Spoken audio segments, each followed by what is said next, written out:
अस्सलाम dear students, lecture number 32 में question number 10 discuss करेंगे।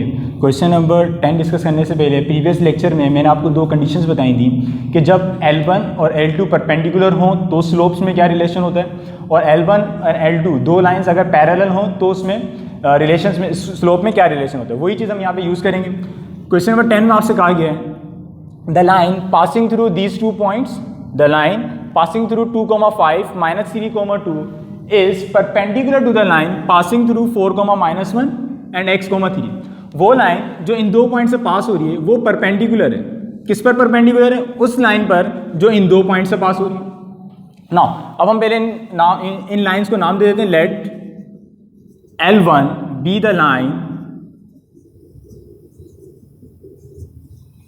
Passing through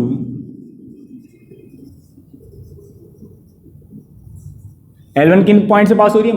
2,5 -3,2, 2,5 and -3,2। नाउ ये L1 हो गई। L2 किन पॉइंट से पास हो रही है? 4, -1 x, 3। L2 B the line passing through 4, -1 and x, 3। 4, -1 and x, 3। सो हमें क्या फाइंड करना है? हमें फाइंड x करना है, x की वैल्यू फाइंड करनी है। सो क्योंकि दो लाइंस परपेंडिकुलर हैं, सो हम परपेंडिकुलर की कंडीशन यूज़ कर सकते हैं। उस कंडीशन को यूज़ करने के लिए हमें इन दोनों लाइंस के स्लोप्स पता होने चाहिए। सो पहले हम इन दोनों के स्लोप्स मालूम करेंगे। स्लोप का फॉर्मूला कौन सा यूज़ करेंगे?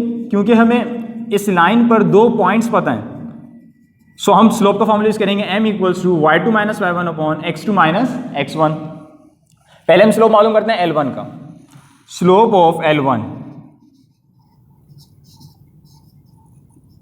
m1 equals to slope of L1 के स्लोप को m1 के L1 ये है। So y2 - y1, y2 - y1 2 - 5, x2 - x1 -3 -2,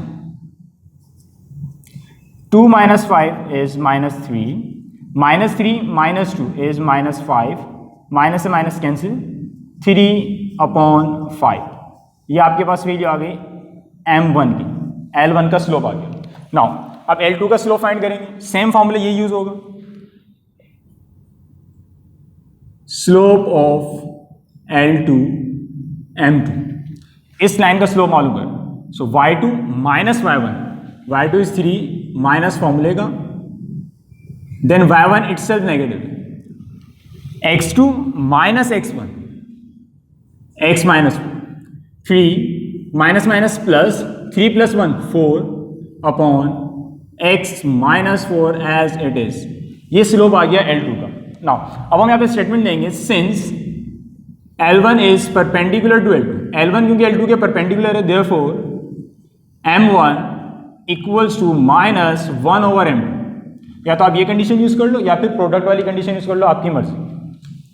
m1 की वैल्यू क्या है? Slope of L1 m1 is 3/5, या 3/5 equals to -1/m2, 4/x -4, 4/x -4। जब कभी भी आपके पास डिनोमिनेटर में फ्रैक्शन आ जाए, सो वो फ्रैक्शन रेसिप्रोकल हो जाता है, वो फ्रैक्शन रेसिप्रोकल होगा। सो ये x -4, जब ये रेसिप्रोकल होगा तो x -4 ऊपर जाके इस -1 से मल्टीप्लाई हो जाएगा, 3/5 एज इट इज। -1 से जब ये x -4 मल्टीप्लाई होगा तो इस पर कोई फर्क नहीं पड़ेगा, ये as it is divided by, अब डिनोमिनेटर में क्या बचेगा? सिर्फ और सिर्फ 4। ये फ्रैक्शन रेसिप्रोकल हुआ, सो x -4 जाके 1 से मल्टीप्लाई हो गया और डिनोमिनेटर में जस्ट 4 बच गया। नाउ क्रॉस मल्टीप्लीकेशन, 4 मल्टीप्लाई होगा 3 से 12, 5 जाके मल्टीप्लाई होगा इस ब्रैकेट से, so minus as it is, 5 multiply हुआ x से 5x, 5 मल्टीप्लाई हुआ 4 से 20। नाउ ये माइनस अंदर मल्टीप्लाई होगा, सो माइनस प्लस माइनस का 5x माइनस माइनस प्लस का 20, -5x इक्वल्स टू की इस साइड पर आ गई, ये प्लस का 5x हो जाएगा, 12 दूसरी तरफ जाके माइनस होगा, सो 20 - 12, 20 - 12 is 8, 5x से मल्टीप्लाई हो रहा है, इक्वल्स टू की दूसरी साइड पे आके डिवाइड हो जाएगा। सो ये वो x की वैल्यू है जो हमें फाइंड करने के लिए कहा गया। क्वेश्चन में कंडीशन गिवन थी कि ये दोनों लाइंस परपेंडिकुलर है। सेम क्वेश्चन नंबर 9 में आपको एक लाइन के दोनों पॉइंट्स गिवन है, दूसरी लाइन का एक कंप्लीट पॉइंट गिवन है और एक में एक वेरिएबल है। जिस तरह यहाँ था, एक लाइन के दोनों पॉइंट्स कंप्लीट गिवन थे और दूसरी लाइन के एक पॉइंट कंप्लीट था, दूसरे पॉइंट में एक वेरिएबल मौजूद था जो हमें फाइंड करना था। यहाँ पे कंडीशन आपने जो लगाई है L1 परपेंडिकुलर टू L2, क्योंकि क्वेश्चन में कहा गया था वो दोनों लाइंस क्या है, परपेंडिकुलर है। क्वेश्चन नंबर 9 में आपसे कहा गया है कि वो दोनों लाइंस पैरेलल है। सो पैरेलल वाली कंडीशन लगेगी। पैरेलल वाली कंडीशन क्या थी, M1 इक्वल्स टू M2।